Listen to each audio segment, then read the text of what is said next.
Good evening, ladies and gentlemen.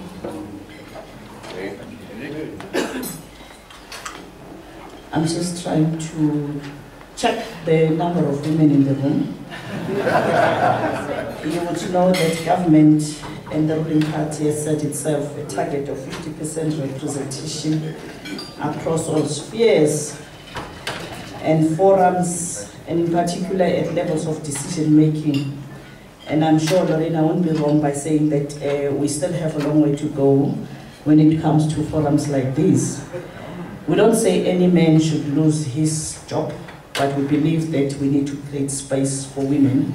And I'm sure that if we do that, we'll realize the benefits. All of us here are actually beneficiaries of a decision of the first woman on earth, who showed that women are not selfish.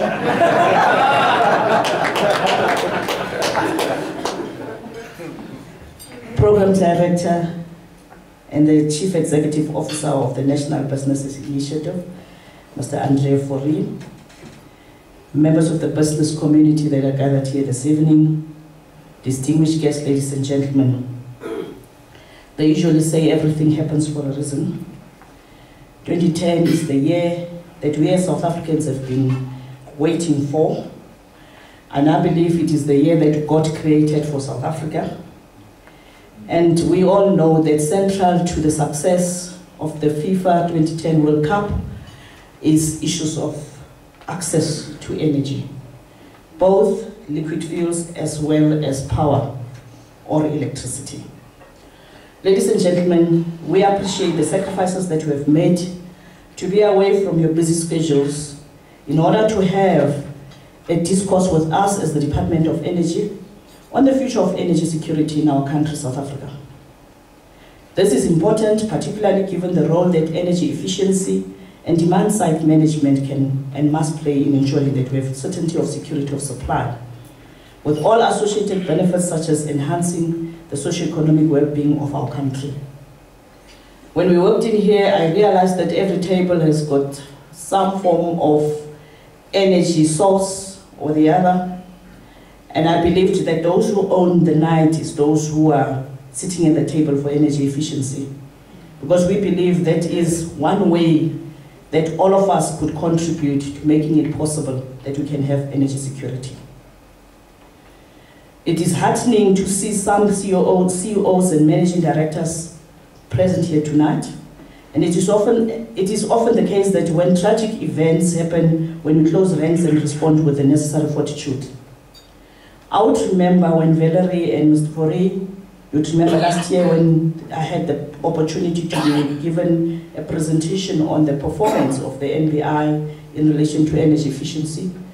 We're told that in the beginning, there was excitement and eagerness to participate, but later on, people relaxed. And I'm sure this evening we realized, like you said, that since people have been seeing this bar from Eskom on the TV every night, they believe it will be there, even if they say today the signs show that we are in the red, let us try and make sure that we respond appropriately. They say, okay, yesterday it was just like that, it will be like that tomorrow, because the lights have not gone off. And it is only during crisis situations that people really feel that they need to do something. I had an opportunity to buy shoes in Sandton here in 2008 through the light of a cell phone. Because the lady who was the sales lady said to me, ma'am, I'm sure of a commission on this pair of shoes. If you don't buy, I won't get my commission. Even if I have to write in the old way on the receipt books, not using the till, but at least you would have bought. So I had to do that. And there are quite a number of instances where we have experienced the lights not being able to switch on when you switch on. Or alternatively, when you walk into a shower, singing in the morning, and then throughout it's cold water. And I'm sure even those who say they are Christians know of instances where they were swearing, like they say in Afrikaans, like soos die matros. But I think that tonight we are here as the Department of Energy to engage with you to be able to say, together, what can we do to realize more benefits?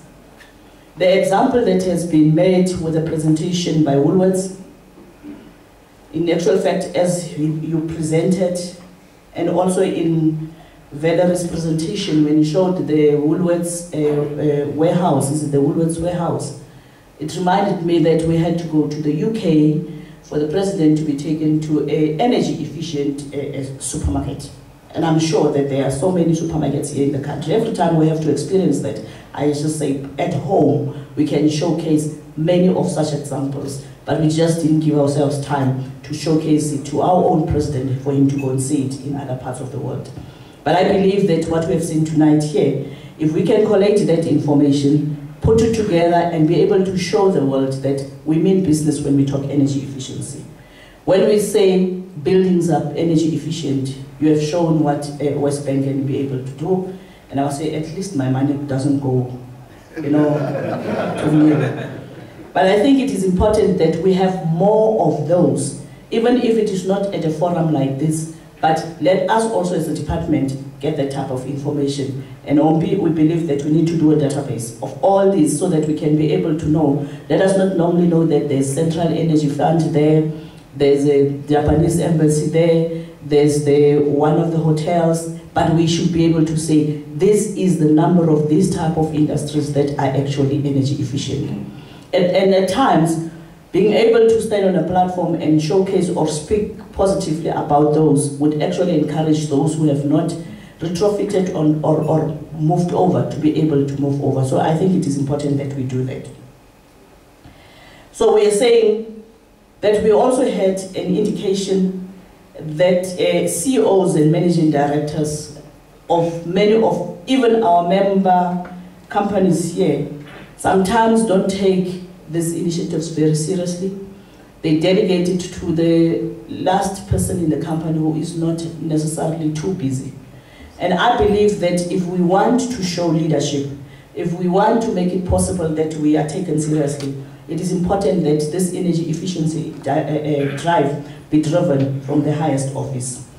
You have seen last week on the 28th, when the president was launching one of our key intervention programs in energy efficiency, which is the solar water heating systems, we actually said that our captain of our industry, which is the government, the political industry, should be seen to be leading from the front. And that is why that program was launched by the president, because he is the first champion for energy efficiency in the country.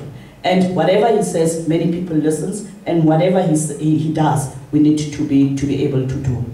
But we need to also realize that energy efficiency is one direct intervention that gives hope to those of our people who don't have access as we speak.